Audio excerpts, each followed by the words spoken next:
damn it, Tigatron.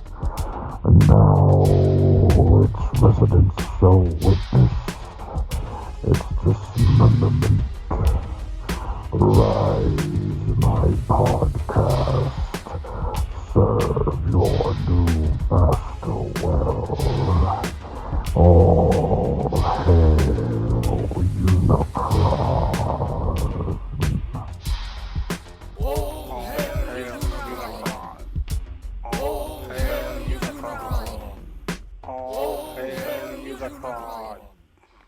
Hey everybody, welcome to All Hail Unicron episode 11. That is the number 1, followed by another number 1, and followed by a very long 5-minute number 2. I'm your host, Oscar Alonso, and joining me here to my left is the only person joining me here tonight because Matthew is out and Robert is out faking a back injury. He doesn't even do anything. The one, the only mad doctor himself, the guy who probably caused Robert to get his back injured, Mr. T2RX6, Justin, and that's my wife yelling at her dog. I don't know what you're talking about 2 1s and then taking a number 2. I'm taking number 2 right now as we're right on your phone too. He's recording this from his cell phone in his bathroom. Exactly. I definitely sit on the toilet recording. So the entire time. When audio quality sounds weird, just let me know. I'll flush. So yeah, probably the stench, encompassing the microphone. Especially when he's struggling to push something out.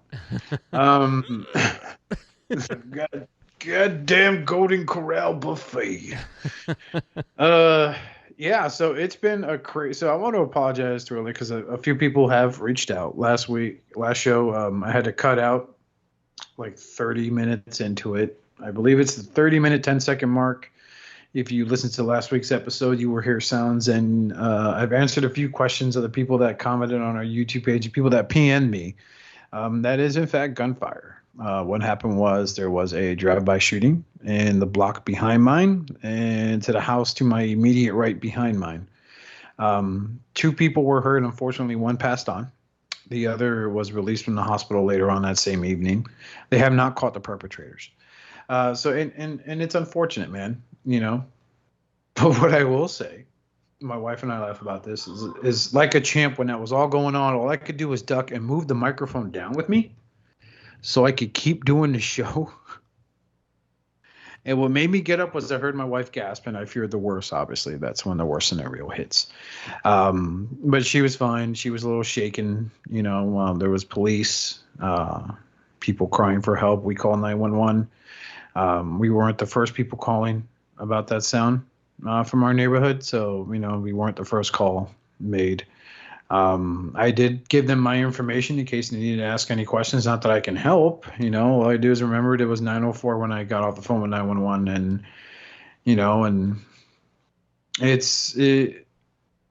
and growing up where I came from in Jersey, I would hear it on occasion, and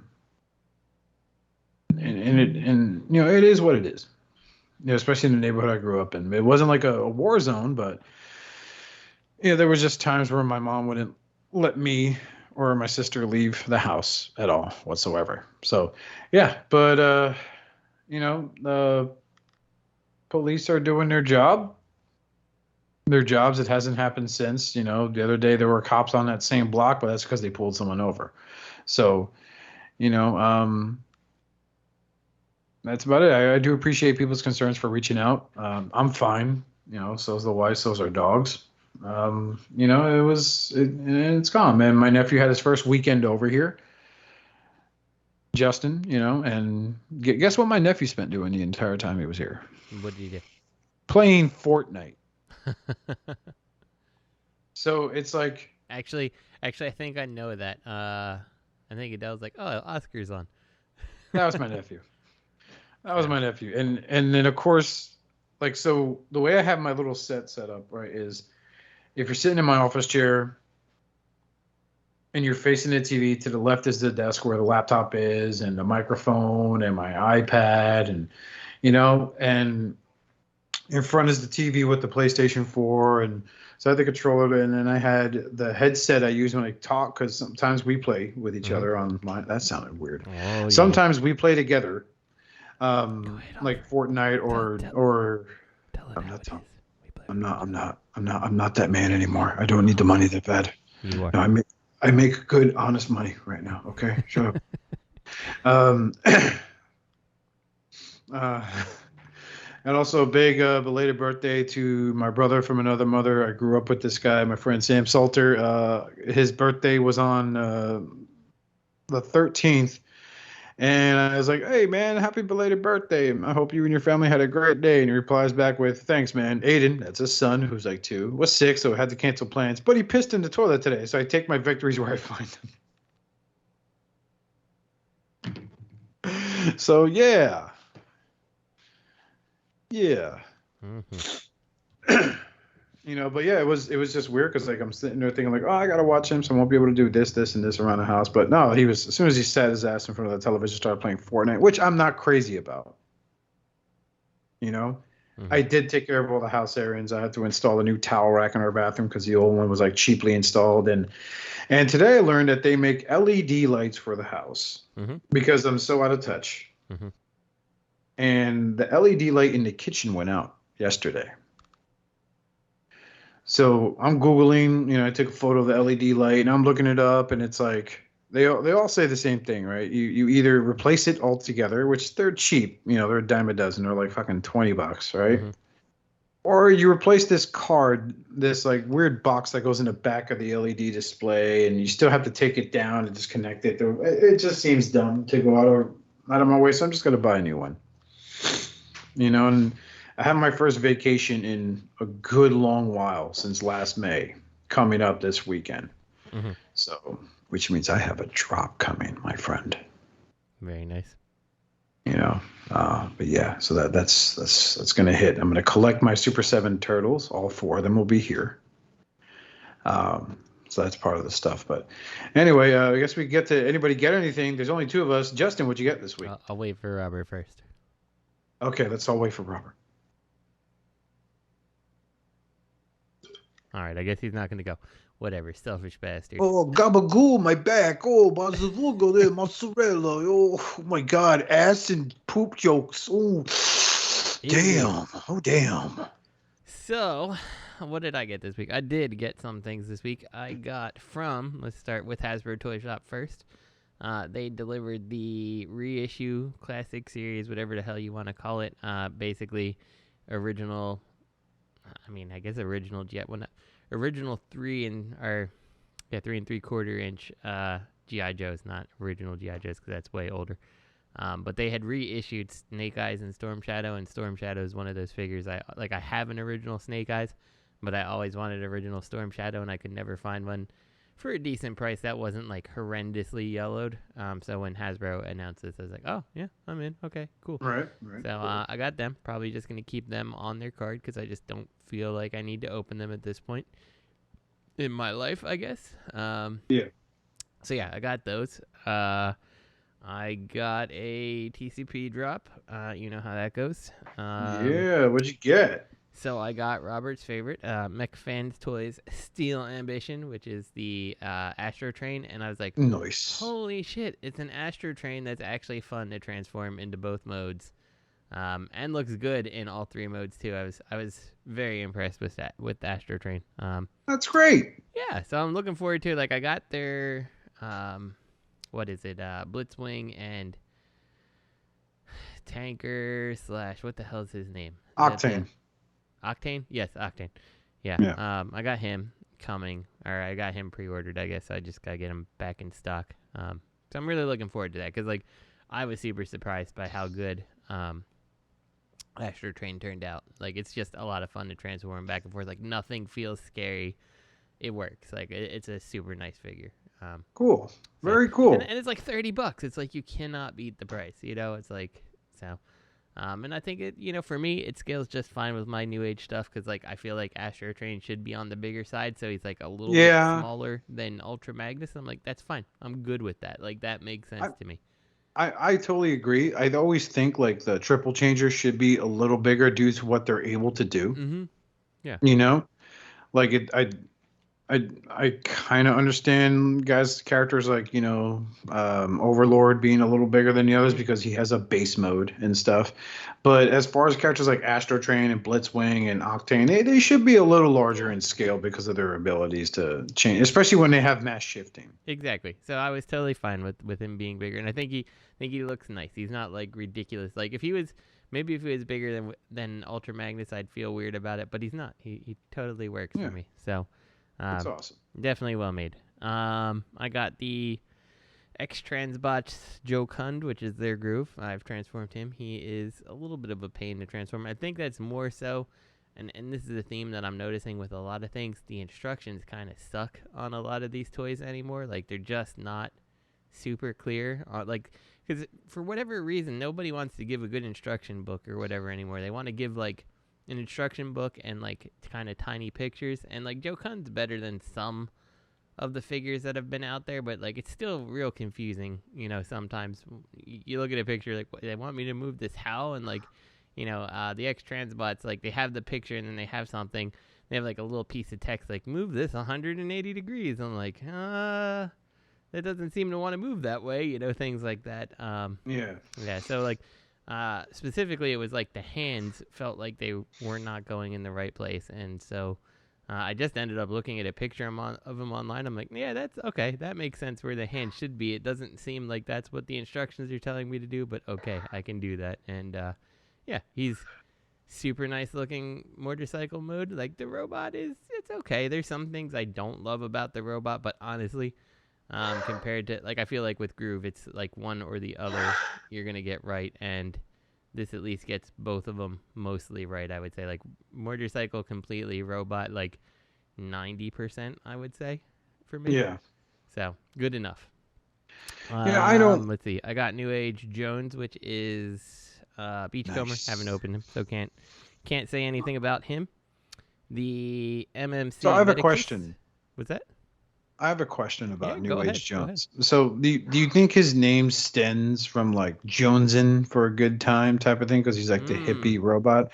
Or is it the Jim Jones because his face sculpt has like the big glasses Jim Jones was known for wearing? Actually, when you had started asking about the names, that's the first thing that came to my head is Jim Jones. So. And for those uneducated as to who he is, the old phrase, you'll hear a cliche drop from people once in a while. Oh, it looks like you've been drinking the Kool-Aid. It comes because Jim Jones was basically a cult leader. Mm-hmm. And in the end, he convinced a lot of his followers to drink this poison Kool-Aid. And it was like the biggest mass suicide in American history. Like, it hasn't been topped yet. So yeah, that's why, like, I always wonder, like, why give him that name? Mm-hmm. Like, especially then I look at his face sculpt, I'm like, you can see it. You can definitely see it. Yeah. Wow, is that like the East telling the West to fuck right off? You know, like, oh, we don't care. You're gonna buy anyway, loser. Ha ha ha ha. I kind of wouldn't be surprised. So, that when you brought it up where Jones come from, like that's the first thing that came to my mind. And his visor most definitely looks very much Jim Jones. So I don't know, but I feel like it's suspect, right? So yeah, very. Yeah, very. So. So you ain't messed with him yet, then? No, I haven't opened him yet. So I have a couple things on the list that I haven't messed with, and we'll get to them in time. Okay. In time. So I opened the MMC First Aid, Medicus, and he's Let me cool. hear this. I like him. I like both his modes. I was really happy to have that little ambulance that I've always loved from my childhood years, and like a really nice, third-party MP scale.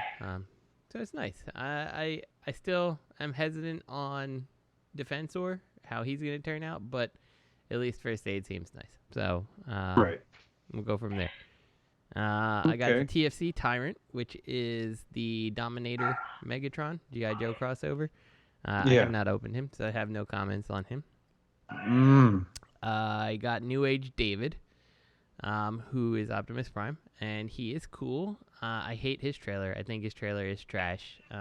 They should have done more with his trailer. When you compare it to things like the hybrid style and things that have come before it, like the trailer seems so cheap. And I'm like, is the trailer the justification for the price? Because I feel like it'd probably be fair to pay like $50, $60 for Optimus, but like this guy's like what is he, like 110, something like that? Like, Yeah, and here's the thing, like I saw him on the Chosen Prime posted just the figure for like 80, which isn't awful. it is. It's a little steep, but it's not awful. But the trailer is not worth like $30. Like, it seems It's small. not. Like when you open up the back doors, like the ramp like folds. You know. It flips all the way up and in, so it doesn't like. You can't store something in there without pulling something out and then flipping the ramp out. And I'm like, that is a fucking stupid design. And then, like, Yeah. it's not even long enough to touch the ground. I'm like, okay, like, this is fucking stupid. You know, like, nothing about the trailer feels like it's a $30 or $40 piece at all. Like, it just feels real junky. I would imagine. I mean, like, I have the Magic Square. Here's my thing, right? So I think I paid like 70 for the Prime and the Magic Square Prime. I got them off the Chosen Prime. I think I paid something like 70 for them. I got the regular colors. I didn't need the metallic paint finish. Yeah. You know, I'm more of a. This is his. You know, the cartoon didn't have a metallic painting finish, so it is a great figure. But every Optimus Prime I had, it's like pull out the figure with one hand. Trailer goes out with the other hand, and it goes into a closet somewhere. Yep, exactly. I mean, and I never see it or mess with it again. I have no need to display him. When I bought MP10 at Toys R Us for the same price that New Age Henry is going for, again, MP10 in one hand, trailer closed up, secured, all of the shit was in it, and I put that in a closet somewhere. Like it stood on top of one shelf for like ever till they collected like a fat layer of dust. So it made no sense for me to have it. Yeah. You know, so like I don't know. It's everyone's prerogative. I understand. Like some people, like, oh, but a trailer, man. It's Optimus. Yeah, I fucking get it, dude. But it's not that big of a deal for me. You're not gonna sell me on the fact I need this freaking, especially Legend scale. This like 6-7 inches of plastic that just sits there. Yeah. You know, ultimately for me, I think one of the things I want to do is try to figure out how to make an adapter for him so I can use some other Prime's trailer, because like it's just. Like, if I'm going to have him in truck mode, he needs a better trailer than that, you know? And, like, yeah, you're right. Like, if he's in robot mode, you're never going to look at that trailer again, you know? Like, I can think of how many Primes I've gotten in this house that the trailers are sitting in a box in the closet. So, yeah, I totally agree. And honestly, if I was going to make a recommendation to anyone who is looking for Optimus Prime, I still think that the prop sky pillar, which I think is Hot Soldiers. Yeah, Hot Soldiers is better. Like, honestly, like everything about that Prime I enjoy better. I like the transformation better. The only thing I think New Age does better is the head sculpt. Yeah, but like the trailer is better. The Prime itself, like, I don't know. That's just my feeling on it. I would recommend that, and it's way cheaper than the New Age one. So, I will say bonus points, though, that I did not expect the Optimus Prime to have a different transformation on the legs than Ultra Magnus. So that was a pleasant surprise, I guess. Oh, okay. But ultimately, disappointed. Not really what I was hoping for. Man, sell that shit. But, yeah, I'll keep them. But, you know, it's if I was going to do it again, knowing what I know now, I probably would not have bothered. So yeah, definitely understand. Yeah, so I got the Robot Paradise cassettes. I have not opened them, but, you know, they're cassettes. I got the Fans Hobby cab, their Headmaster Junior fire truck. He's cool. I like him. No problems there. Let's see. Last two things I got is the Moon Studios Iceland and Dark Knight, and I don't know which one is which character. I think Dark Knight is Shuki, I think, the blue train. That's the only one I've opened, and he is a fucking pain in the ass to mess with. I did not enjoy my time with him, so I have not opened the other one. Matt says the other one is better and easier to transform and everything. But the first one, I was like, I mean, like, I like the figure. I think the train's cool. And it's weird because pictures of the train look really small, and in person, I feel like the train does not look super small as some of the pictures seem to come by. So I think it is small. It is a little truncated, but like it doesn't look it in person. It's only when you see it in pictures and stuff or see it against another version. So in person, it looks nice, but it was not fun to mess with, and that was like the first thing I would open. So I'm pretty sure that had the instructions, like little tiny like magnifying glass size squares, but I would need to double check that. But yeah, that type of stuff really bothers me. I'm getting old. I can't see things as well as I could anymore, so I need to see what I'm supposed to be moving, and the pictures just suck. So Yeah. But that's all I got. So, Oscar, presumably you have not gotten anything yet. You said you have your drop coming. It's on its way. Did you get anything this week? It'll be coming on Friday. All right. I'll be getting a retro. No. Don't spoil it for the listeners. No, fuck that. I'll forget by next 2 weeks when we record the next episode. So I'm saying it now. I don't care. Maybe repeat. I will be getting MP Skywarp. Nice. So my Seekers will be complete, Takara. I was gonna go for that. I forgot their name. They're doing a knockoff versions that supposedly are better. I know what you're I forgot their name. God, I could just search. I was talking about them with someone last week. I can't remember. It's I don't know. Like transformation boost. Is that right? I don't know. No, I think I was talking about it with Paul. Let me go back and look.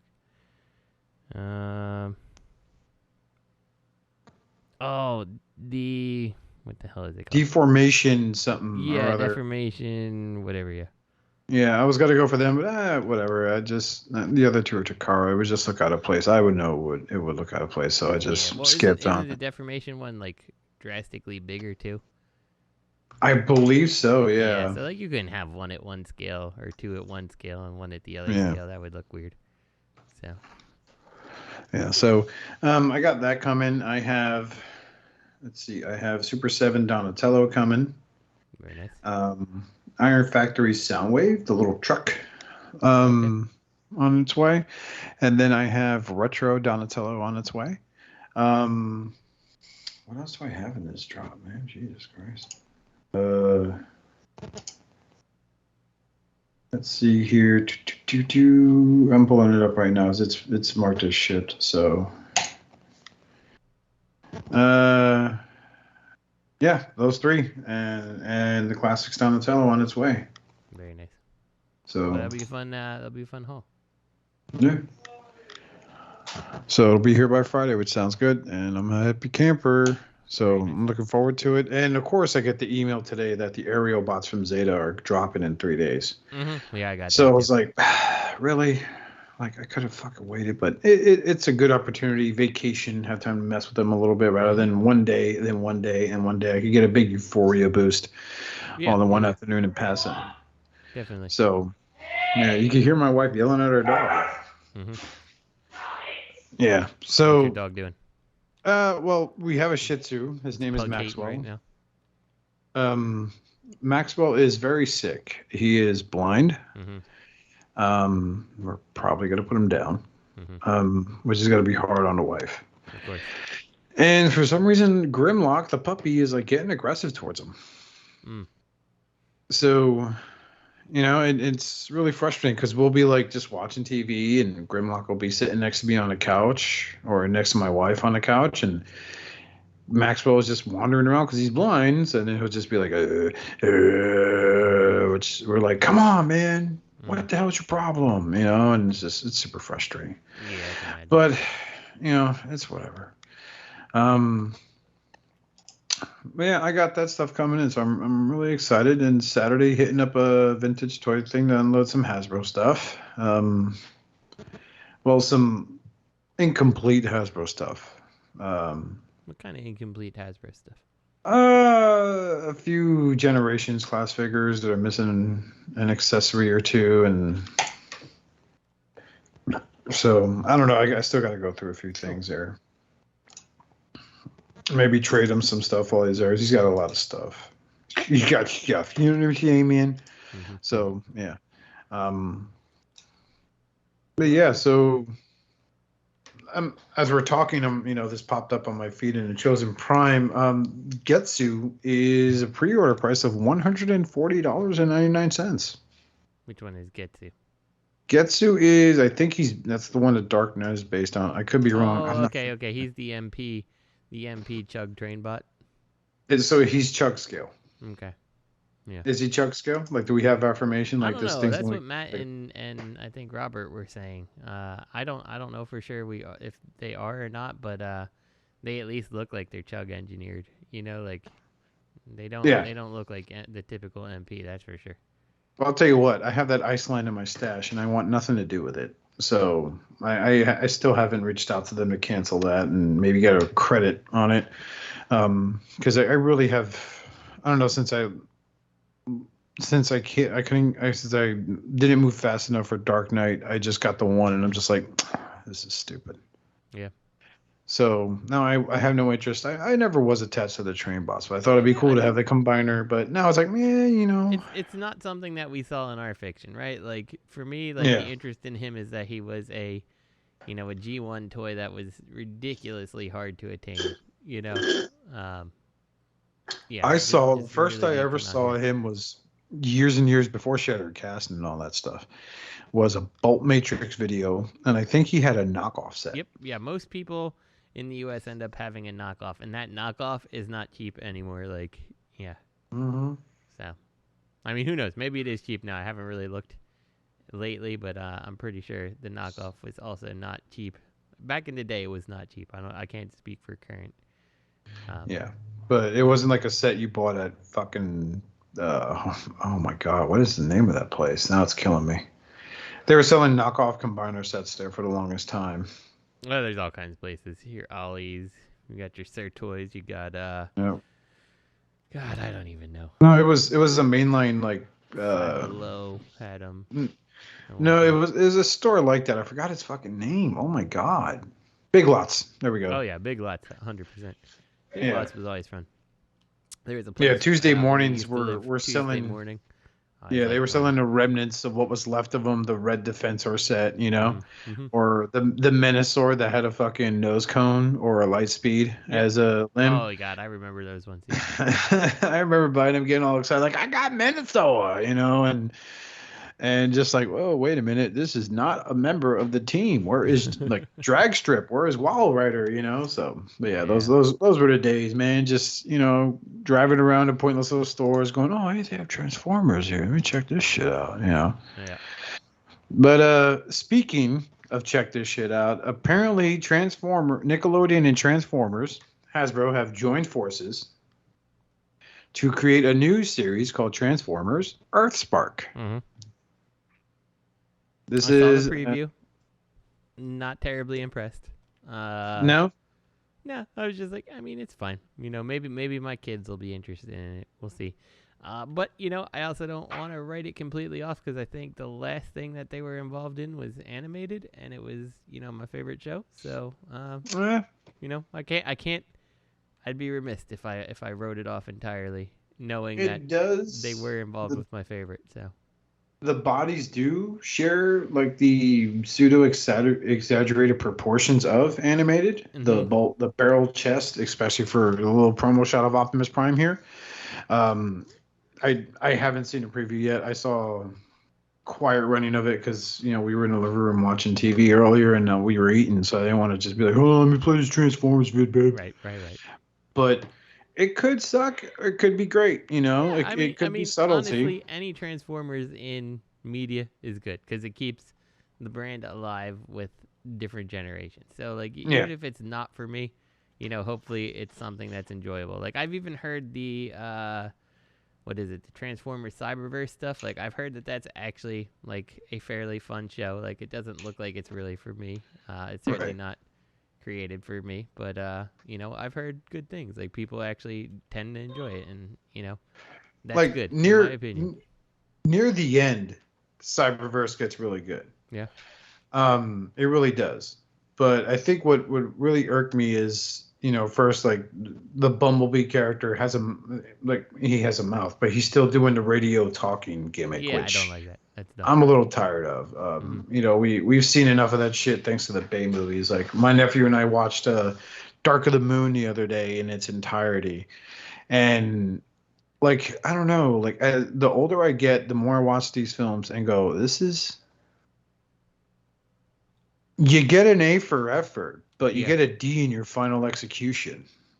Yeah, I I am interested. I don't know what the idea is behind hanging around Beep Boop Bumblebee so much. Yeah. Like, I was fine with it for Prime because the movies were like new or semi new and popular and stuff like that. But like at some point, why are we still hanging on to that? Like, that's not a trait of Bumblebee. That was one incarnation of the character.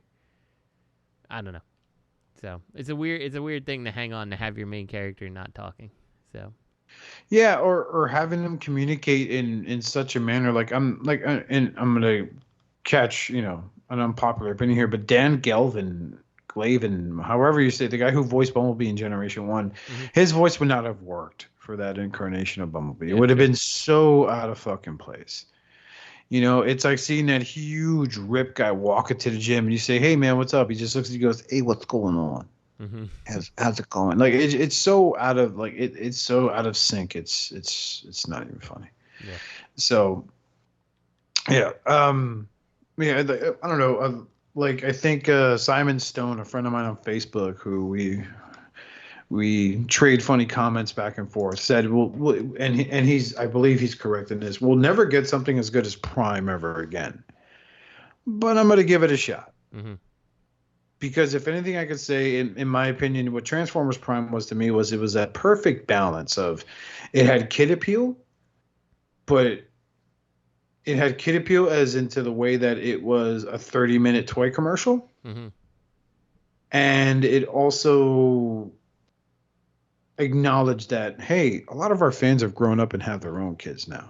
Yeah. So we can kind of direct a story that it'll be something that'll keep them interested in. And I remember like it was last year, I was talking to my nephew because we saw Bumblebee again, right? Because I love the Bumblebee movie. I thought that was great. But we're watching Prime, and my nephew makes an odd comment like, "How come the other movies weren't like this?" And I was like, "What do you mean?" He's like, why aren't the characters like the? He can't sit there and say, why aren't the characters more grounded like these are? Why isn't if you let Michael Bay make Transformers Prime, Miko or whatever her name was would probably be like the fucking what's her name? Megan Fox. Yeah, that other girl, Rosie Huntington or whatever. Yeah, the one who played Carly. She'd just be barely 18. She'd be wearing like very super skimpy clothes. Yeah. I will share this funny story. So I've been listening to a lot of podcasts about a actor in Hollywood, and those my age will know this name. You'll probably ring a few of his movies will ring a few bells with you, Justin, by the name of Steven Seagal. I love Steven Seagal. Okay. I love him. If you ever fucking learn more about him, you'll learn to hate him more. It's like me with my utmost disdain for Hulk Hogan. But so there was a movie that came out, I think the last couple of years, called Bully. It's about a portly kid, Ginger, who's getting picked on at school, and he starts getting trained by Danny Trejo to learn how to box. And once he gets really good at boxing, he gets really confident. He stops training. Well, he still trains the box, but he stops training to defend himself, and he uses it more as a way to start fights instead of stopping them. And it's a whole coming of age. Like the kid understands through his discipline when he learned through boxing and stuff. He doesn't need to always be the aggro and shit like that. So supposedly on this podcast, I heard one of the these two guys were interviewing martial artists for this movie they were going to do, right? And they were interviewing martial artists. They spoke to Michael Jai White, and they really liked what they got from him, right? The story basically was of this 15-year-old girl she's not a geek, but she's not a popular girl either. She's in between. Her dad was an FBI agent. Her dad gets killed because he got too close to the people they're investigating. And so she wants revenge. She tries to, conduct revenge on her own. She almost gets her ass kicked. She ends up meeting a martial artist. The martial artist teaches her discipline through self-defense and martial arts and all that stuff. Near the end of the movie, like she big square off with the villain. Ends up not killing him because, taking him to jail, she wants true justice. She'll let the court, she'll let the process take care of it. Right. So apparently they interviewed Steven Seagal for this. Now, if anyone does their research, Steven Seagal is a prima donna and a fucking half, right? So he doesn't wear wardrobe that the movies provide for him. He brings his own shit. He always has to have some sort of love interest between the ages of 18 and 26, so they look like they're old enough to be his fucking daughter. This guy he's like, I think he was like the second or third most #MeToo that women were talking about out of Hollywood. So they sit down with Steven Seagal, and supposedly he looks at this. He's like, "Yeah, I read your script," and they're like, "Oh yeah, so what do you think?" He's like, "I got a better idea for the movie." So this 14-year-old girl, middle of the road, popular girl, nerdy girl, right, turns to an 18-year-old high school dropout that's a stripper. If you watch any Steven Seagal movie, he's always in some sort of strip club. And she almost gets overpowered by a bunch of guys, let's say. And Steven Seagal's like, yeah, but I save her. And she sees my martial arts, my Aikido, which a lot of people in the martial arts community thinks Aikido's like this, is like the holistic kung fu, like it's not real. No one's going to let you flip them like that. Yeah, I've seen plenty of his stupid videos. Yeah, so he's like, yeah, so like I save her. She sees my Aikido. I take her under my wing. We're training. She falls in love with me. Because of course she falls in love with him. Right? He's like, but I'm like, no, I'm your sensei. I can't fall in love with my student. So the movie goes on. She gets attacked again. Steven Seagal saves her again, except this time she puts up a better fight. Movie goes on. She ends up finding out the guy who set up her to get assaulted and stuff like that, or the guy who I forget, but like supposedly the guy like had her dad killed or something, right?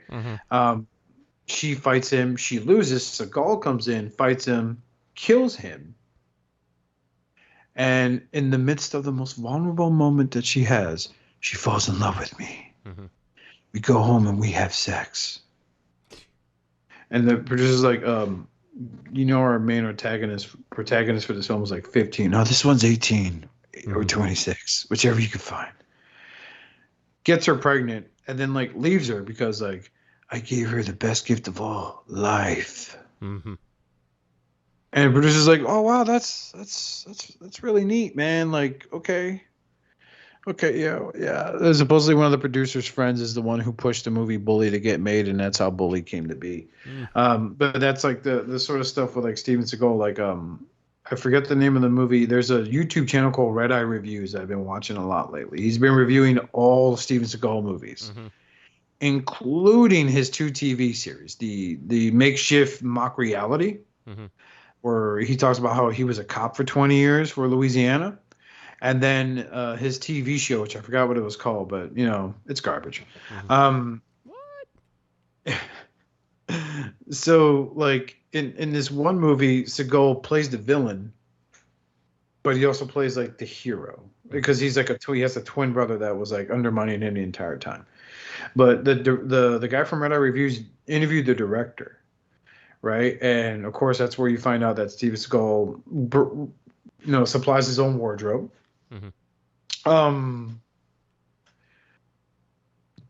If he's walking away from the camera, he says it's not worth his time, so they always use a body double. And then what was the best one was? So he insisted he get a girl between the ages of 18 and 26. And they were filming in Alabama. So to get an Asian girl between the ages of 18 and 26 in Alabama was really hard. So they had to fly a girl in, I think, from Georgia. And then she got sick. So they flew in another actress. So when he saw the new actress, he got all pissed. Like, who the fuck is she? Oh, I don't know, man. This is just going to mess up my flow, blah, blah, blah. And then in some of his movies, he was hesitant to kill the antagonist because he's Buddhist. But some directors sold him on the fact of, yeah, but you have to understand when your character kills the bad guy.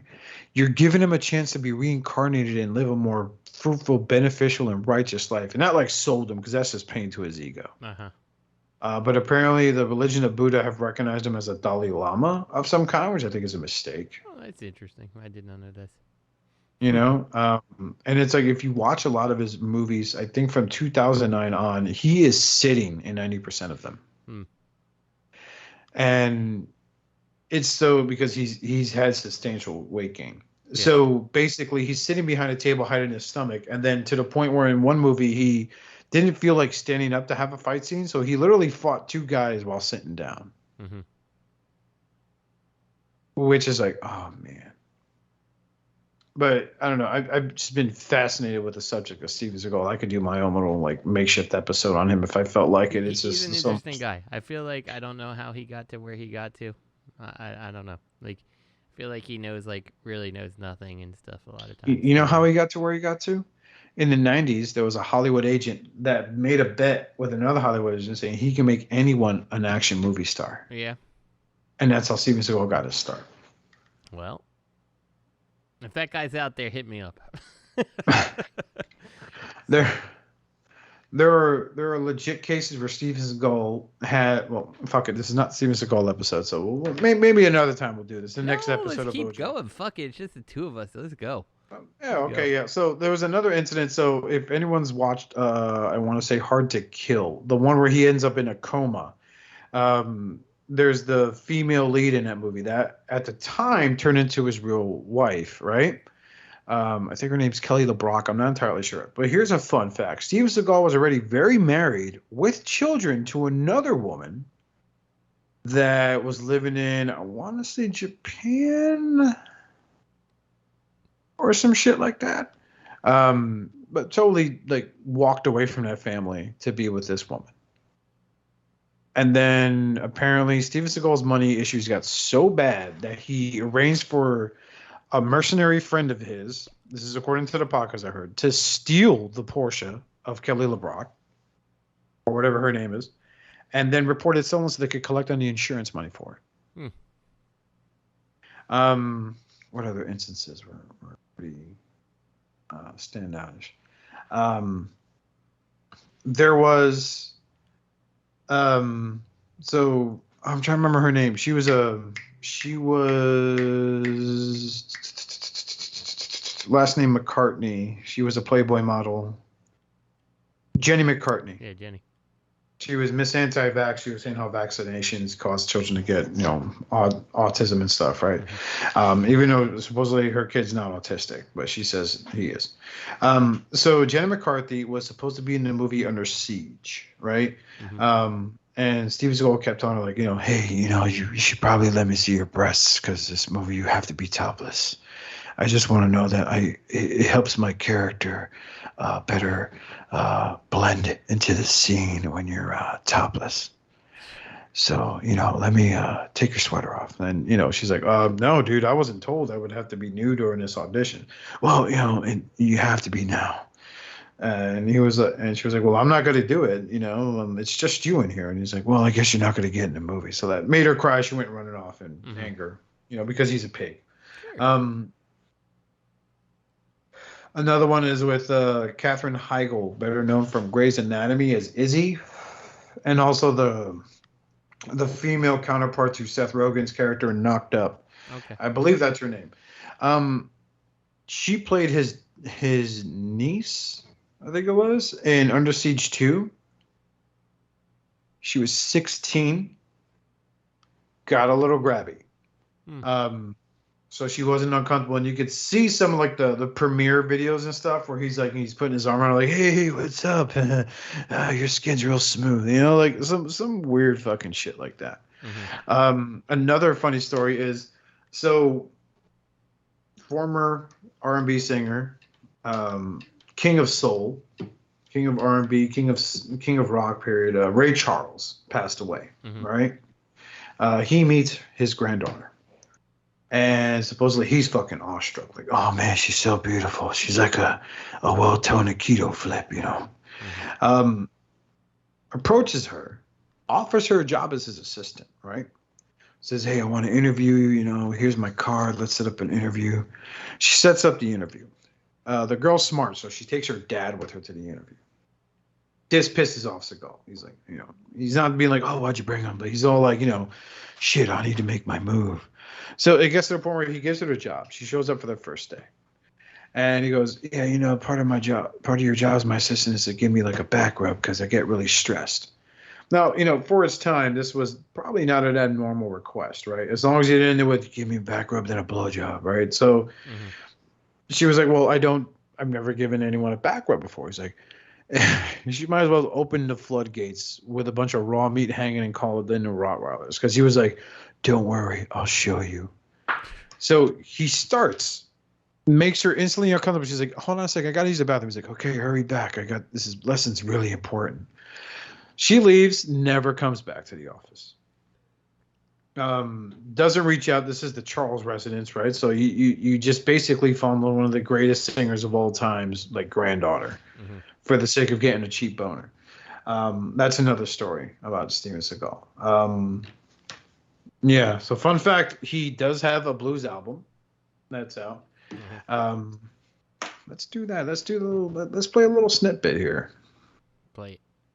Also, anyone out there should also Google Steven Seagal holding guns because that's also something pretty hysterical. Oh, how about his running?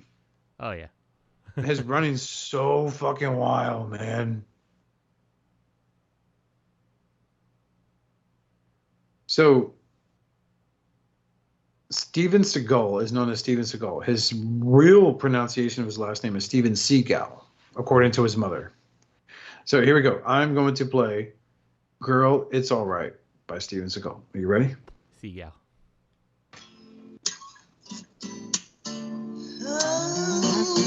Obviously not him.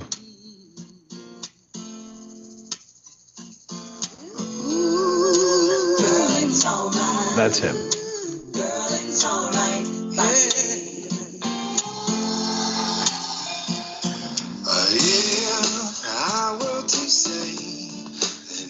That was Steven Seagal. Beautiful.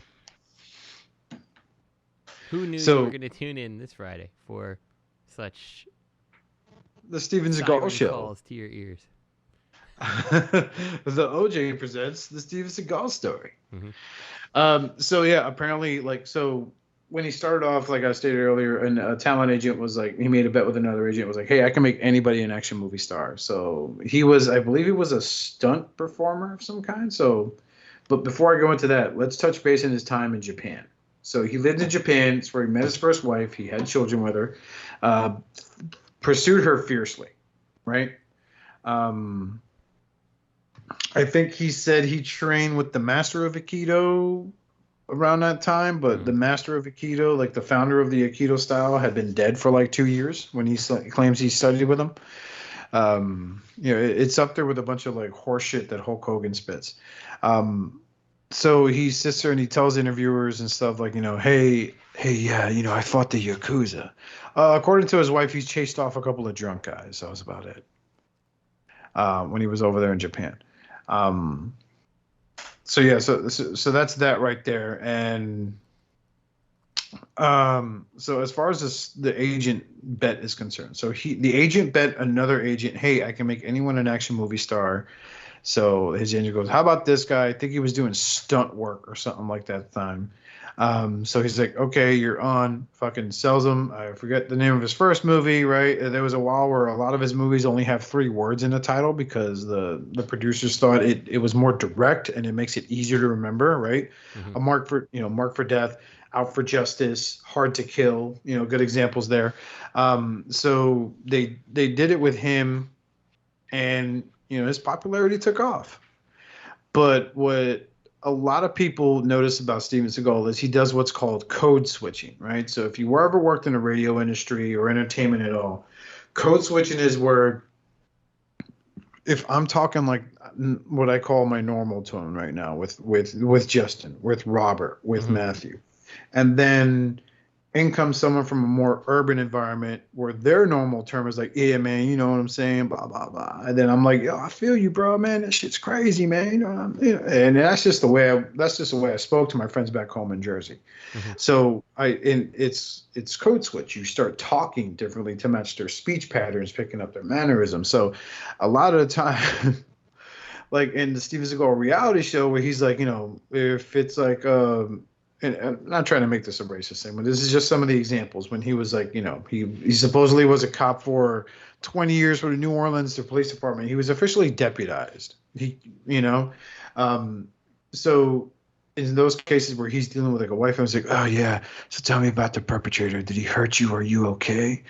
You know, if he ends up arresting someone and they happen to be black, it's like, well, what's wrong, man? Mama not to you, right? Mm-hmm. Mama not take care of you, bro. You gotta get this straight now. And meanwhile, like the dude getting arrested is like, man, who the fuck are you talking to? Mm-hmm. You know, he has this thing also where, again, these are just stories that other movie stars or people in the industry have told about when they encounter Steven Seagal. Like, supposedly he's an instant expert on something, right? Mm-hmm. If you walk past a bicycle, be like, yeah, that's a Huffy 6-speed Sonic 6-speed.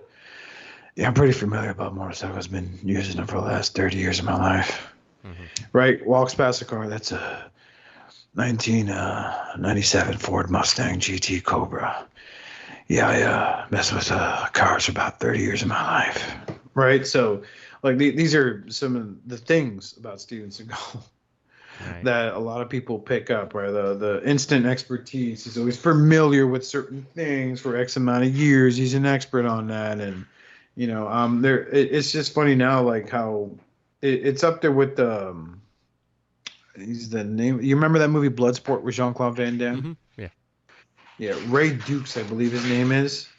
He was basically trying to sell off, like he fought in a Kumite, which is a death match tournament thing and whatever, but he's been called out a lot of the time by other people in the industry. Mm-hmm. Supposedly a stunt coordinator, I forget his name, Steven Seagal, walked onto the film set and started talking shit. He's like, yeah, man, can't no one choke me out. Nobody can choke me out. So this guy's like, hey, I'll choke you out, right? And he's like, no, you won't be able to, man. I just can't pass out. So he puts him in a chokehold, chokes him out. Not only does he choke him out, supposedly the word is that he shit himself. Yeah. Like cleared his bowels when he was knocked unconscious. I kind of think that part of the story is bullshit, you know, because I think if he really did shit himself, the story would be more widespread and someone would have, and even in those days in the 90s, someone would have taken a photograph of the Polaroid and it would have resurfaced. So, another one is when he was another story there is when they were doing Executive Decision. Some people remember that movie. That's the one where it was Steven Seagal, it was Kurt Russell, it was John Leguizamo, right? Mm-hmm. He fucking dies like 10 minutes into the film. Supposedly when he got on set, according to John Leguizamo, he sat there and a bunch of guys are sitting there in the room, other male actors in the room, Kurt Russell included. He's like, hey, just to let you guys know I'm in charge or I'm the captain. What I say goes. No one gives me orders. Only me. So, yeah, like you did, you just scoffed. John Leguizamo did that. Apparently, he slammed John Leguizamo up against the wall and put his like forearm against his throat. He says, you find something funny, little man? And he's just like, yo, chill the fuck out, dude. What the fuck's your problem, man? Right? So, that's you know, another story. Like there are tons. If I knew we were going to talk about them, I would have bulked up more. I'm just giving you shit off the top of my head. But yeah, apparently he's not as I think he claimed to have Navy SEAL training, but apparently according to the guy who trained him, he was like, yeah, Steven Seagal can't swim. Another one is he gets made fun of for running, like we mentioned earlier. He gets made fun of for how he holds a gun. Mm-hmm. The gun's my favorite thing. Yeah, I don't know, man. It's like I love his movies. It's like the same thing. Like, I could watch a Hulk Hogan wrestling match from the 80s and 90s and still get like excited like I was when I was a kid, right? Mm-hmm. But then it sets in like the racial tirade, you know, the Gawker lawsuit, right? Hulk Hogan, that whole ordeal. That's two sides of one story. There are people that think Hulk Hogan censored free speech. Other people saying, well, they got what they deserve. Because they posted a sex tape, he told them to take it down. They said no. But like all this shit comes up with Hulk Hogan. It makes me not like him as a person, but I like the character he portrayed and the entertainment that he gave me. Mm-hmm. Sure. That's the thing with Steven Seagal. Like there was an interview where he was being interviewed by some Australian news channel, and they were like, "Hey, I'm gonna name you some martial artist names. Tell me what you think about them. If there's someone you'd want to have with you in a fight up against like 30 ninjas or whatever." He's like, "Yeah, go ahead, yeah." Michael Jai White, can I laugh? Mm-hmm. Donnie Yen, can I laugh? Jean-Claude Van Damme, oh come on, man, you're fucking shitting me. And it's like, I've never met someone so full of themselves, besides me, to really sell themselves so much in regards of that. Mm-hmm. Another is some people will know about the infamous fight, well, the fight that never happened between Jean-Claude Van Damme and Steven Seagal. Mm-hmm. Steven Seagal went to a party. I think it was being thrown by Sylvester Stallone. This was back when Sylvester and all these guys were on the top of their A game as action stars, right? Jean-Claude Van Damme was invited. Jean-Claude Van Damme heard him talking shit, so he's like, tell him I won't fight him. I do not care, right? I'll do a split over his face and fuck him up. So he's calling out Steven. Steven's like, yeah, I'll fuck him up all right now. I'll tell him I'll fight him. Fucking disappears from the party. Mm-hmm. Never to be seen again. Never, so that's another thing to mention about him. Like a big talker, rarely see him back it up, but he still does Aikido demonstrations, which it is some of the silliest thing. It's up there with like the guys who claim they could master chi and use it as a self-defense. They throw these invisible Hadokens that takes down 7 guys. You're like, oh, right? Mm-hmm. It's the equivalency of like, how they choreograph a pro wrestling match. It's up there to say, because I don't care how much you twist someone's arm, you're not going to get someone to flip. Yeah. Especially if it's a big man. But I don't know. I've seen some of that stuff online. It's just like ridiculous. And like I actually saw it like the other day, like him at like it's like a basketball game or something. These guys just walk out and do this like flip, and then he goes and sits in the chair like he's the like most badass person there is. I'm like, really? Yeah, he just sits there sometimes with his like hands over his gut, right? Interlocked his fingers, or he'll cross his arms. Mm-hmm. That's what I'm serious. I'm Steven Seagal, and I'm gonna fight you. And when I talk, I almost fall asleep. Yeah, I know Aikido. But I mean, it's I don't know. It's got to be the world of entertainment when you surround yourself with yes men all the time, and this is the end result of that's all you surrounded yourself with, and now you can't back up any of the shit you fucking talked. Oh yeah. Now I'm not saying I would beat Steven Seagal in a fight. Probably not, man. Like I'm sure he knows other stuff besides Aikido, but I don't know. It's so hard to take him serious as a person. When he went to Russia and visited, Putin and, other nationals there. Mm-hmm. It's just, I don't know. I'm taken aback by his behavior sometimes. And then, of course, there's the numerous allegations of the Me Too movement where he's been accused of full-blown rape. Mm-hmm. Allegedly. Let's save ourselves the legal battles here. But yeah, there's quite a few stories like I especially love hearing like the dark side of celebrities, like the eccentric lives of celebrities, and stuff like that. Like Jean-Claude Van Damme, hardcore cocaine addict, hardcore womanizer. Couldn't be with a woman long enough without cheating on her. Supposedly when he did the movie Street Fighter, he cheated on his wife with the woman that played Cammy. You know, but at least like I think the redeeming quality about Jean-Claude Van Damme is like he did some sort of like serious film. It was in French, all in French, and he basically talked about his life and how it was a fucking train wreck, but he got his act back together. I recall hearing about that. And his career did experience a bit of a resurgence when he was the big bad in the Expendables.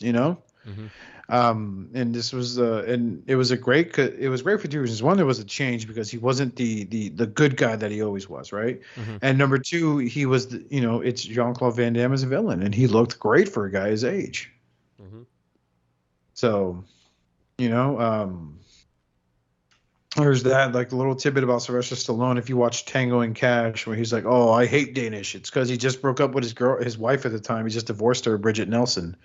That was in Rocky IV as Ivan Drago's wife. So, there's a lot of tidbits there. Like Wesley Snipes, we all know what happened to him. He went crazy. He came here to Ocala and ran and hid in the forest because of the IRS. But yeah, we just did not know that about Wesley Snipes. Yeah, dude, my man got arrested and everything. Tax evasion. Nothing too fucking serious. It's like he killed someone. He went to Ocala, so. Yeah, Ocala National Forest. He hid out here for I think it was like a few days before they caught him. They found him and arrested him. Wow. The more you know. Yeah. So yeah, that's a little sample of a possible future thing here in all Hail Unicron network. By the way, this episode is now being titled Steven Seagal loves OJ. Yeah, that's orange juice. I'm an expert in orange juice for the last 35 years. Making oranges my whole life. I don't need to squeeze the orange. I just look at it and It squeezes itself. Glare at it, and it squeezes itself out of fear and respect. What was another that reminded me of another story. So yeah, in his newer movies, you see him wear like glasses a lot, right? Like these like yellow glasses, black glasses. You can see his eyes, but normally it's because if he's in a scene with someone else, he'll literally glance over to the left side of that person and legit read his lines, so he knows what lines he has to say next. And he gives every director 2 takes. That's it. Yeah. Like he won't do any more. Like he's that's some class, man. World class. Yeah, that's the next level shit right there, man. So yeah, that is a few things about Steven Seagal. If you guys want to know more stuff and knowledge about Steven Seagal, I would love to entertain you guys with an episode focused on that. It'll just be Justin and I. Robert can go throw his back out again, and Matt can have a long day at work and be too stressed. Yeah, why not next week? Who cares? 2 weeks from now, it'll be just be like, "Hey, Matt, Robert, you don't have to show up." No, you don't have. We're going to do an episode on, Little Richard, or what was his name? Jerry Lee Lewis. The guy who married his 15-year-old cousin, first cousin, once removed. That is legitimately his mom's sister's daughter. Yeah, it's just fucking weird, man. There are plenty of stories to tell, especially like the Hulk Hogan Gawker thing, man. Like the running meme is like the only guy to ever appear in courtroom in a do-rag and win. Yeah. Like he legit shut Gawker down. Yeah, they're like Hulk Hogan and just as like, and the thing that really makes me upset is it's the stuff he did outside the ring also, but like his back locker room politics, how he always made sure he got himself over, and like he's lost clean, I think 6 times in his career, where people pinned him 1, 2, 3, right? We know that's all preordained and all that shit, predetermined, I believe the term is. But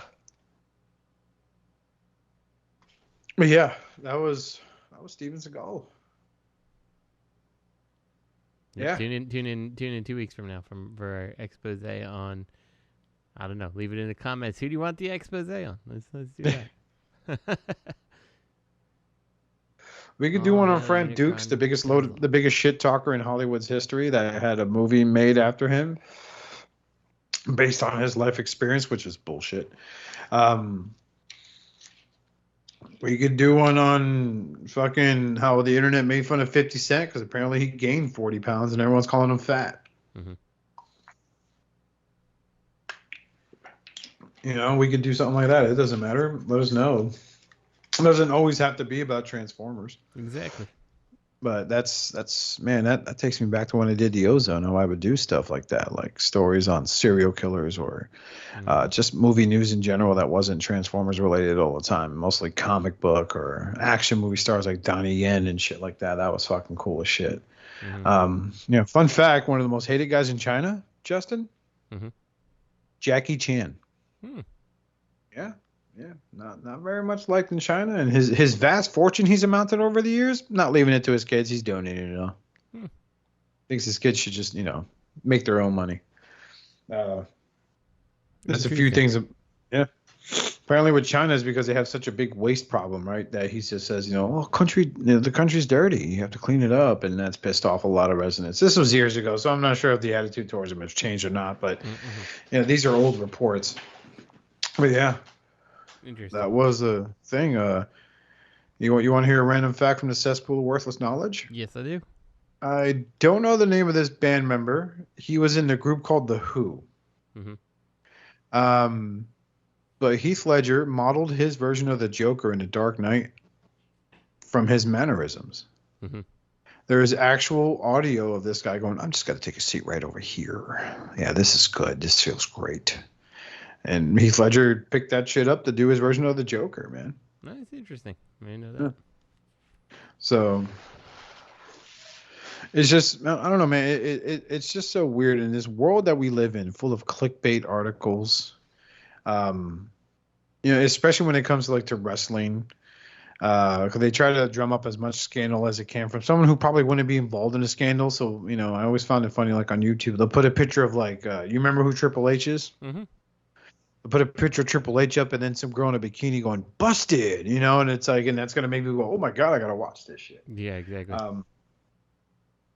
It's the same thing with now they could release a 3-minute trailer about the Doctor Strange movie, which will then cause a YouTuber to make a 25-minute long video discussing Easter eggs or details about the trailer that no one caught except him because he's very observant. Yes. Most noted is two things in the Doctor Strange trailer. One is Patrick Stewart's Professor Xavier is supposedly cameoing in there. As a member of the Illuminati. Do your little research on that, Marvel Comics Illuminati. So you'll learn that Strange was a member of it. Another is supposedly Deadpool is going to make a cameo at the end of the film. It'll officially usher him into the Marvel Cinematic Universe. Yeah. And fun note, I had no clue the Super Bowl was 2 days ago. Didn't pay attention. Yeah. So, Bowl of Supers. Yep. Yeah, this was a fun episode talking about Steven Seagal. Absolutely. Yep.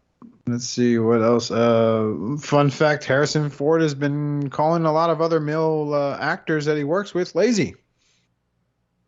That's interesting. Yeah. Harrison Ford, Dr. Kimball, Indiana Jones. Yeah. That's all. Do we want to cover any news, or do we want to call it there? I mean, we could cover one more thing. Let's see. Let's check our news feed out here. Next one's just third-party news. This one I did want to talk about. It is the Legends class Shattered Glass New Age Starscream. I think it's neat looking. It's kind of predictable, but it's cool to see. I never thought they'd make an all-white one. Yeah. Never thought they'd make an all-white one. It looks really neat. I own the Sunstorm New Age Seeker. I bought it as a test run. I like it. I think the legs are a little floppy because of the die cast. But this looks really good. I can't believe they're going the Shattered Glass route with these. The Megatron sold out. I know they did that, so I kind of knew they were going to do more Shattered Glass, and they did it with Prime. I believe they got one coming out of David or Henry, whatever his name. Yeah. Yep. Was it Galvatron? Yeah, they did that. Yep. He was like, They did the Shattered Glass Megatron with the Galvatron mold. yeah, and I have that. I have it. I think it's kind of a cool looking mold. It's a slight remold, but I like the colors and stuff. So Yeah, it works. It pops. This pops too. I mean, it's fucking bright white. So I mean, with red highlights, so it does really work. Yeah, it's real cool. Yeah. I'm So I mean, on it because I don't want to go deep down this rabbit hole. Rabbit hole. But I mean, it's cool. Yeah. I mean, like it's not really surprising to see New Age yet again repainting the Seeker. So Yeah. I mean, I believe believe it or not, I watched a TG Omega video on the most common mold used to ever made, which was the Seeker mold. Mm-hmm. And my God, they did it. They fucking milked the shit out of the classic Seeker mold. Oh yeah, that mold was super used.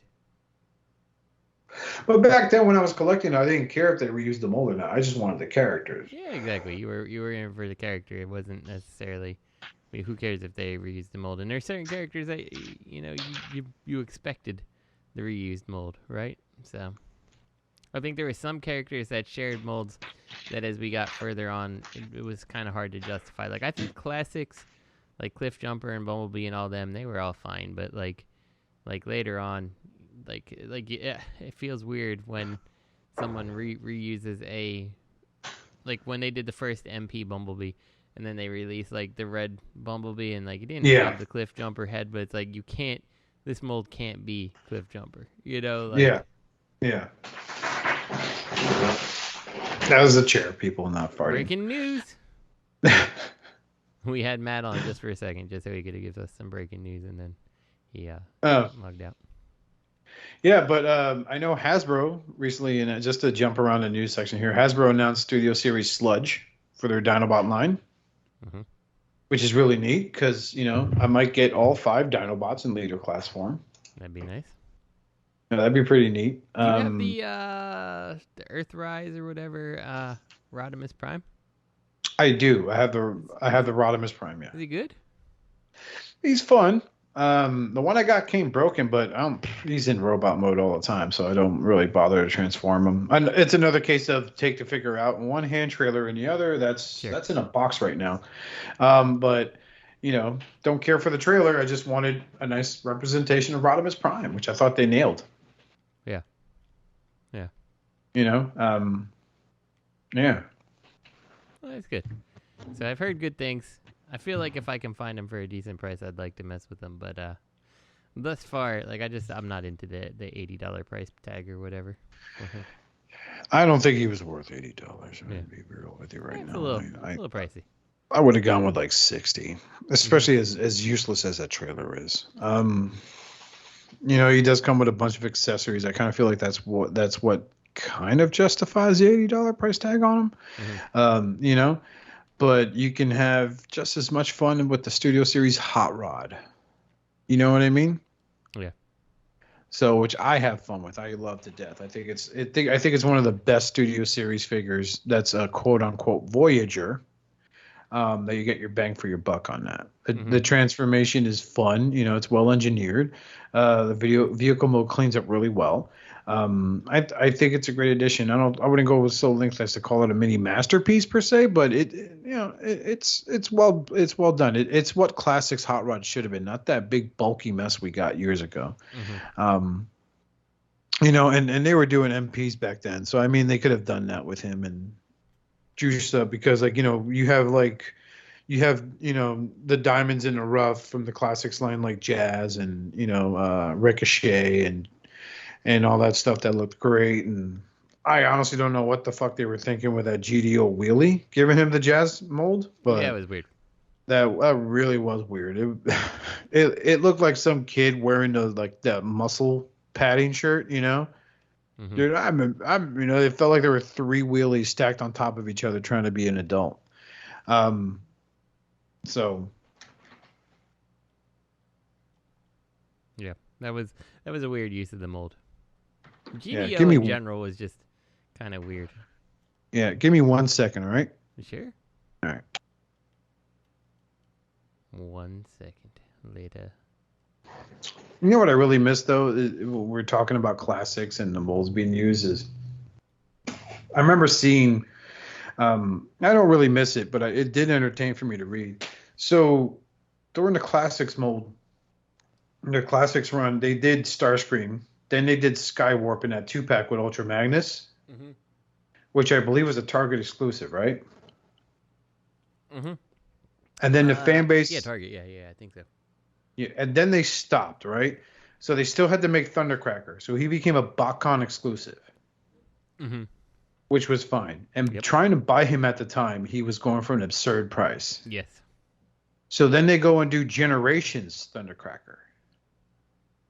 And the backlash of these fans that spent like $500-600. This is like over 10 years ago, guys. For this the golden set age that came with Thundercracker, were losing it. They were livid because they no longer had that rare figure, right? Because now they can get a Thundercracker for like, what was it, $15 at the time for yeah, that's about what the classics cost back in the day. Yeah, and these guys, these men and women that paid like $500-600 for like the Primus Pass or whatever at BotCon, and they're gonna do that all over again. Yep. And I'm looking forward to it because it's like, you know, Marvel Legends had like a lot of Build-A-Figure sets and stuff recently, and now they're like, oh, well, you missed out on building the big Monster Venom. We'll sell them for $45. Well, some people were selling like the built Bat figure for like $60. You know, so I don't know how to feel about that. It's an interesting decision when they decide to do that. You know, I don't know what the mindset is behind like let's make something that's exclusive and take away the exclusivity. Because like I mean. Honestly, the mindset behind it is that they're like, whatever, people are going to buy, you know, people have already bought our exclusive. Like, we don't really care about that. And these same people are going to end up, the people who are bitching about it are still going to turn around and buy the next thing later. So, like, who fucking cares? Yeah. You know? Yeah. So all in all, over the last like 3 years, how do you think the main line has gotten? Better or worse? That is a tough question to answer personally. Because okay, so I think you know Hasbro's had their finger. I hate to say the pun, but on the pulse. Yeah, I knew you were gonna say it.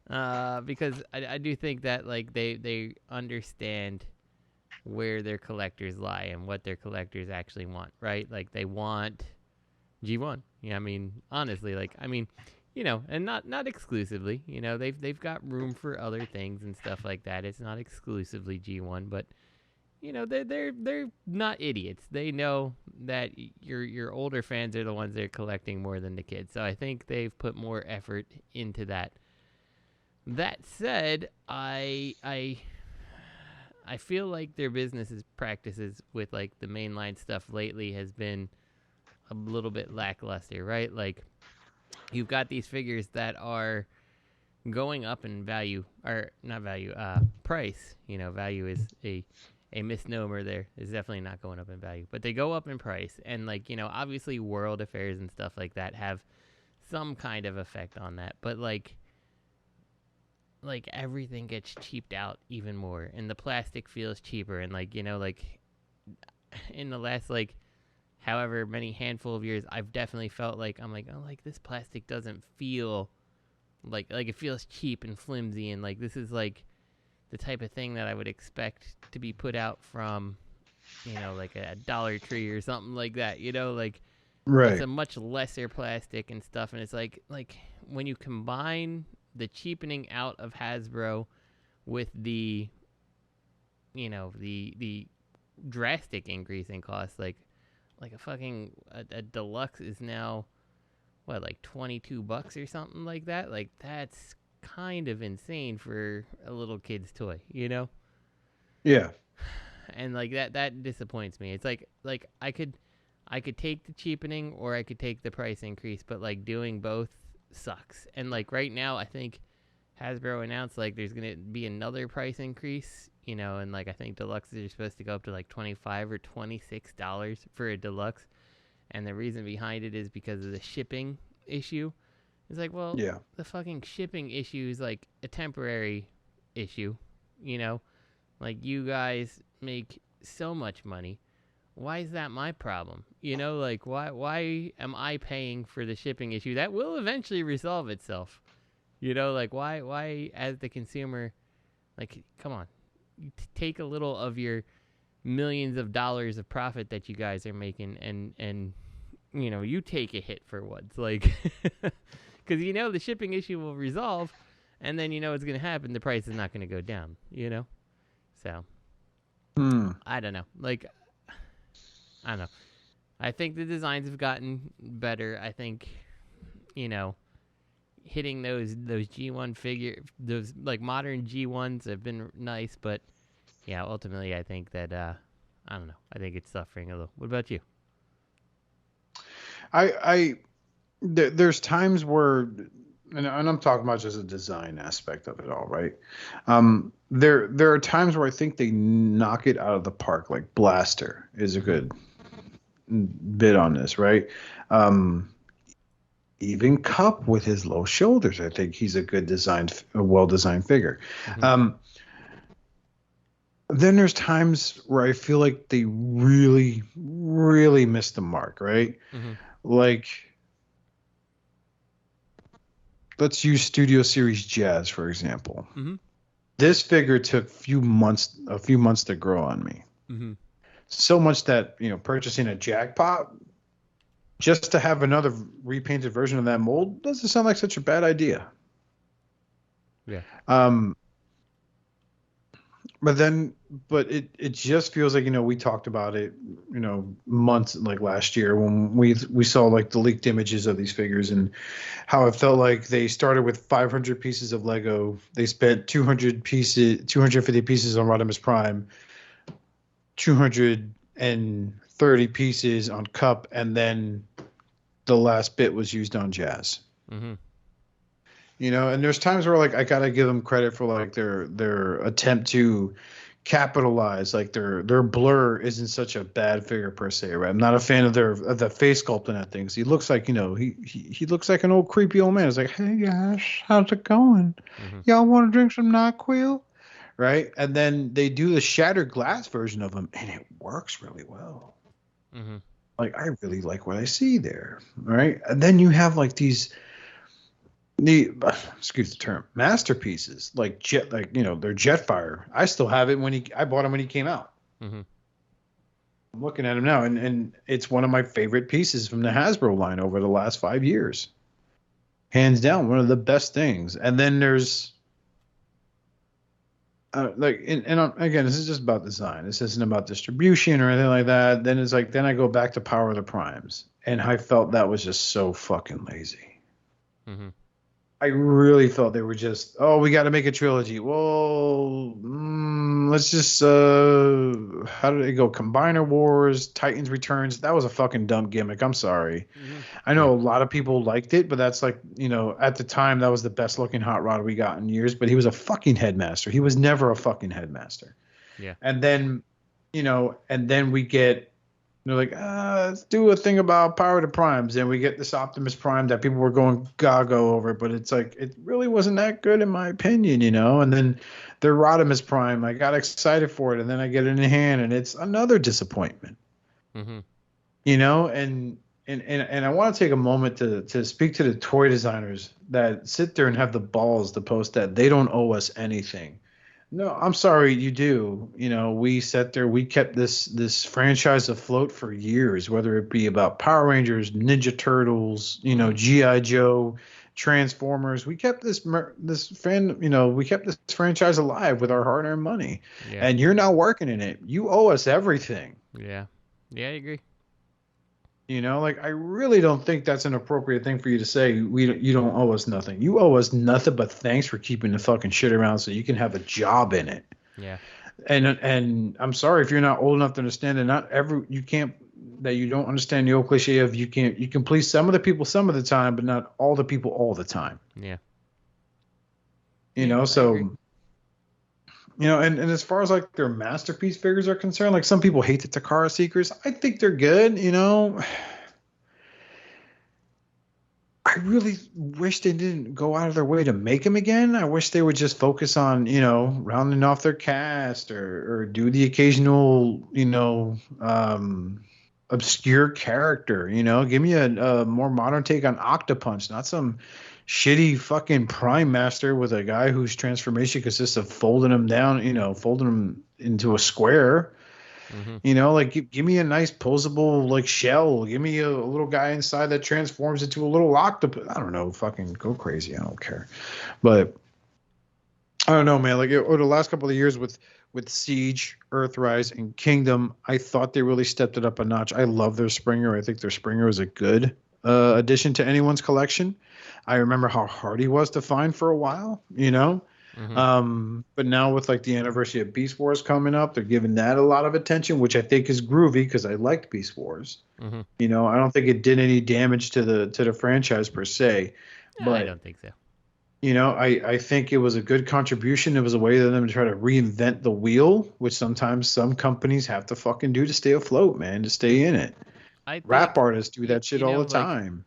you can dislike Beast Wars all you want and stuff like that, but in the end, like G1 had finished, and it was another attempt to keep Transformers relevant. You know? So, Yeah. Yeah. It's like I don't knock I think Armada made some horrible fucking figures. I think Armada made some okay figures, you know. Energon and Cybertron, the same thing. They had some additions that were god awful. They had some additions that were pretty fucking cool. You know? But I think and I'm gonna upset some of the G1ers out there, but I think we're done with the G1 shit. Let's pay a little more respect to the other series that their fans, this is their G1. Yeah, I agree. And It's time for them to get their with you. taste. It's like, how many more iterations of Prime and stuff can we get before it's just like you're just repeating the same thing ultimately? You know, like give me a nice modern Titan class tidal wave. You know, from Armada. Give me a decent looking tank Megatron that isn't just a recolored version of the Combiner Wars Megatron. You know. Yeah, I'll be honest with you. I kind of want to see some of the RID stuff, like redone in a meaningful way. You know. Give me the three guys, Huffer, or no, what was it? Brawn, X-Brawn, Hot. I don't know, Hot Shit. I don't remember what his name was. And Prowl. I know Prowl. Yeah, like make those. It was Prowl, right? I can't remember. Yeah, Prowl was the cop car, obviously. Was it Hot the Shot? Autobot brothers? Yeah, like make them. Like go ahead. Like someone could make a good version of them modern. So I would like to see someone remake that fire truck Optimus Prime and make a Ultra Magnus that doesn't suck. Yeah. So, third party or otherwise. Let's see here. The Autobot brothers are Sideburn. That's the one you're talking about. Sideburn, that's it. Yeah, you're right. Yeah, I would love to see the Bullet Train guys get a more modern take on their combined mode. Yeah, JRX, you know, whatever they were. I mean, they did a Ruination set. Why not do that? I mean, granted, you can't compare these figures of yesteryear to today's modern takes, but I love the Sideburn. I love the Autobot brothers. Right, the X-Brawn always threw me off because it's like fucking his legs are like two giant rear ends of his car mode, right? But Sideburn was a unique take on the character. Same thing with Prowl and their super modes, right? Just to celebrate to justify redecos. I'd love to see that Ultra Magnus. Get a new taste on it too, and then with the engineering they're doing with combining it, I think it would look great. Yeah, and I think you could make a better Prime. I still think that the RID Prime itself is still a decent Optimus. You know, like I think they did a really good job, like all things considered. But 100%, like go ahead and remake it with modern stuff. You definitely could do that. Yeah. So Stop letting people make these god awful fan modes of merging Generation 1 Optimus Prime with fucking with Jetfire and do a Jetfire from Armada with Armada Optimus Prime. Yeah. Like, can you imagine what they could do with like the shirts and pants gimmick they had for what was it, Energon? Mm-hmm. Oh yeah. Well, and the shirts and pants thing, if I was correct with Energon, didn't they turn into both? They could be like a shirt or pants, basically. Like yeah, they were. Yeah. Like, I mean, if you want to and you want to make it really good, just make them turn into one or the other. That's fine too. I mean, God, I think the ugliest one was probably the Rodimus Prime. Mm-hmm. Because the fists, when he was a shirt, were just like part of his leg assembly. Mm-hmm. And you could just make out like the index and the thumb because they were, it was a closed fist. And the only good way he looked good was when he was with Mirage. Yeah. As legs. And even back then, like I'd love to see Landfill get a new take, like show me what you could do with 4 robots that combine. Mm-hmm. Show me that. So too. I think Landfill himself was actually a decent combiner that was like kind of compromised by his like the way you combined him, right? Like, yeah, wasn't it that you took the 3 of them and you connected them by like a triangle in the middle, and then the 4th one just kind of like bolted onto the center, like plugged onto the center somehow? Well, I never owned them, so I wouldn't know. Something like that. I don't know. It was close. The closest I came was I bought a RID Grimlock off eBay over 10 years ago. That was back when what I call my character phases, right? Where I'd be like, I'm going to buy every iteration of this guy, and they're going to go on my shelf. I'm going to have a shelf dedicated to just this guy. And that was Grimlock, right? Yeah, like I had the G1 Grimlock. Well, it was a KO, right? Because I wasn't paying fucking $70 for a tarnished up Grimlock when I can pay $30. I think my Snarl, is it Snarl, the Stegosaurus? Yeah. Sure. Snarl and my Swoop are KOs because like finding a Swoop without a broken beak, yeah, impossible. And finding a Snarl that was not completely like destroyed on his spines, his plates on the back, also difficult to do. So yeah, I would at the height, high quality G1 KO, which like is almost indistinguishable from the original G1, and I would do it again if I wanted. At the height of their popularity, KOToys.com, remember them? I bought all 5 Dinobots for about $90. And then I thought I got scammed, right? But then after a month, they showed up at my door. And they were such good quality. I mean, these motherfuckers redid the boxes. And I was like, exactly. Man, those are the KOs I have too. Yeah, and I was like, these are fucking fly, right? And then it would be disappointing because like I'd have a Grimlock and he's just as tall as Generation 1 Menasor. Yeah. It's like, oh. I've actually wondered why, there haven't been more of those like really ultra high quality KOs like that. Like, I think there's a market out there. Like, if someone like reproduced the train bots in that like high quality and stuff like that, oh my like, God, people would buy it. 100% people would buy it. Definitely. There is a market out there for them. There's guys now like I left a few groups, but there were a few groups where people only collect exclusively the KOs because they're the better financial alternative. But that's always been the case with a KO. Also, it was the case with KOs is you get what you paid for in some cases. Yeah, definitely. I bought my fair share of classic Seekers, the Ghost Skywarp, the Ghost Thundercracker, right? I got my first Ramjet as a KO, except I think he was red.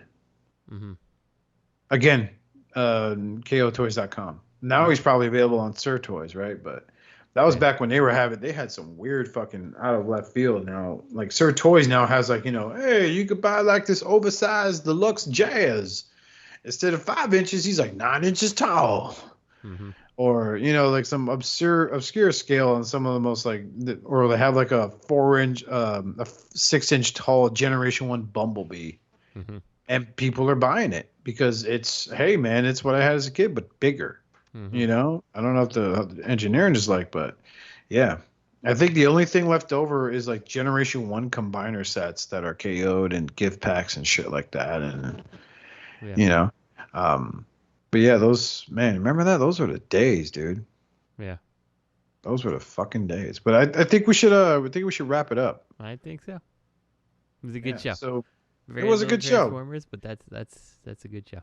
Talk some Transformers, gave you some Steven Seagal stories. How about I give you a couple of Steven Seagal facts? All right. I mentioned this earlier when he got choked out. This is from thethings.com. 20 facts about Steven Seagal that fans choose to ignore. Seagal had been, this is number 17. I'm going to give these guys two. I'm going to give you listeners two of them. Let me know what you think. If you want me to go more in depth into these stories and all that stuff, let me know. I'd be more than happy to do a little homework on my time off. Seagal had been training in Aikido since he was 13. And while some would say that Aikido is not the most practical martial art, it has certainly made Seagal confident in himself. Jean LaBelle, this is who I was talking about, a judo player, friend of Bruce Lee, and one of the original founders of MMA, was challenged by Seagal, who said that he could not be choked out. LaBelle took Seagal's challenge and put him in a hold. So then Seagal gave LaBelle a low blow. It was ineffective at stopping LaBelle, who choked Seagal unconscious and also soiled himself. Yeah. Number 16, the way he runs. All right, so this one, according to thethings.com, this one is a little petty. Okay, it's very petty, but it's way too funny to not at least get a mention here. Seagal has been in a lot of action movies, and in the action scenes, he usually does well due to his martial arts background. Where he struggles is in transitions. When he is on a foot chase scene, he runs in a way that doesn't match the macho image he portrays. So, like, think of Zack Snyder's The Flash at the end of Justice League when he's racing Superman, right? And he's like flailing his arms because he's going super fast. But now think of these arms tucked in and like in that running position. And sometimes they get flimsy, so they'll like do circles while he's running forward. It's fucking hilarious. There we go. He said he fought the Yakuza. I'm going to give you guys two more as a bonus. Okay.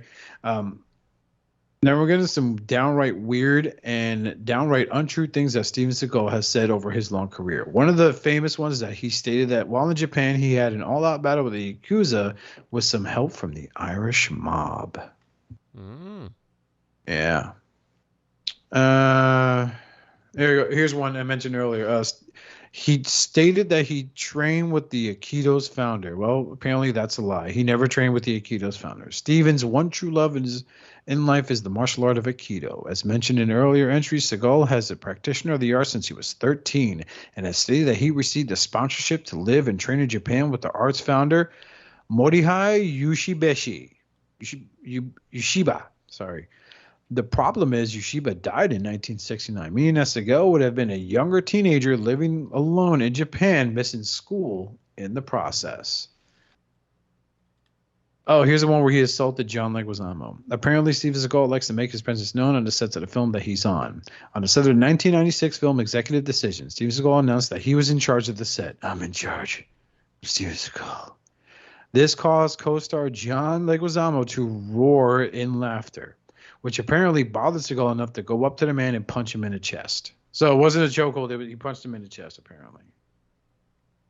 And finally, the last one here, his harassment history. On top of being a compulsive liar, Steven Seagal is also a confirmed creep in Hollywood landscape. Seagal has been reported to have harassed fellow celebrities like Jenny McCarthy, who said that she was asked by Steven Seagal to strip for a role. Remember when I told you that? Mm-hmm. There is also a case where Seagal walked into a female co-star's trailer and watched her brush her teeth before making sexual innuendos to her. That's the tip of the iceberg. He's been, like I said, he's been accused of. Here's one. This is going to be the final one. Then we'll call this a day. Actually, there's two more. This one and one more. On April 12, 2010, 23-year-old Caden Nugent filed a lawsuit against Seagal in the Los Angeles County Superior Court requesting more than $1 million in damages. In her suit, Nugent Nguyen. That's how you say it. Sorry, guys. Nguyen alleged Steven Seagal engaged in sexual harassment, the illegal trafficking of females, two of which he stated was to keep on set for certain favors. On July 14, 2010, 3 months after Nugent filed her suit, she withdrew her claim without explanation. So she was basically pretty much intimidated. And the last one, what Steven Seagal calls female reporters. Steven Seagal does not like it when he gets interviewed by women. Steven Seagal said that, well, I find that interestingly enough, the few times I've had a hard time is usually with women. And later following up by saying they're all a bunch of fucking dirty wimp. There's a W with asterisks. I don't know what that word's supposed to be. Yeah, but that's it. Very nice. Oh, wait, one more. Because I remember I told you he was very married in Japan. Mm-hmm. When Steven moved to Japan to teach Aikido, he married his gym's lead instructor, Miyako Fujinati. The pair had 2 children together before Seagal moved back to the United States. During this time, he met actress and model Kelly LeBrock, with whom he began an affair that led to Fujinati granting him a divorce. Go figure. He fucking walked away from his family. Mm-hmm. So on that note, if you want to hear more fun facts about Steven Seagal or an outright, I could do a little project here, giving you a little biography, especially with the Me Too allegations. Hit us up on our webpage, on our email, and our email is, it's not written here. God damn it. Oh, there it is. Hailunicroncast@gmail.com. So we want to give a special. Yep, that's a special. We want to give a special shout out to our good friend Dustmightz for providing the beats for the theme song. Check out our friends over at Realm of Collectors on Facebook. Just look up Facebook groups Realm of Collectors. Be sure to check out Rockin' Wrestling. That's ROC and then the letter N Wrestling. We talk a lot about professional wrestling. The big buzz there is apparently Cody and Brandy Rhodes have left AEW, a company they helped start. So yeah, be sure to check out T2RX6 on his YouTube channel. That's the Mad Professor himself. Our friend Deluxe Baldwin on his YouTube channel. You know, Hail Hasbro. Check out. Yeah, you should totally check out Matt, especially make him strip during floor time. Mm-hmm. That's normal. And check out my YouTube channel under Oscar and J-Boy, OSCARNJBOY, and Robert Duyjuy-sabado-gigante. Yeah, he's on TV. So yeah, until then, on behalf of me, my other friends here at All Hail Unicron, we want you to stay formatted. Somewhere else? Yeah, whatever. Have a nice day. I don't care. Good night. Good night.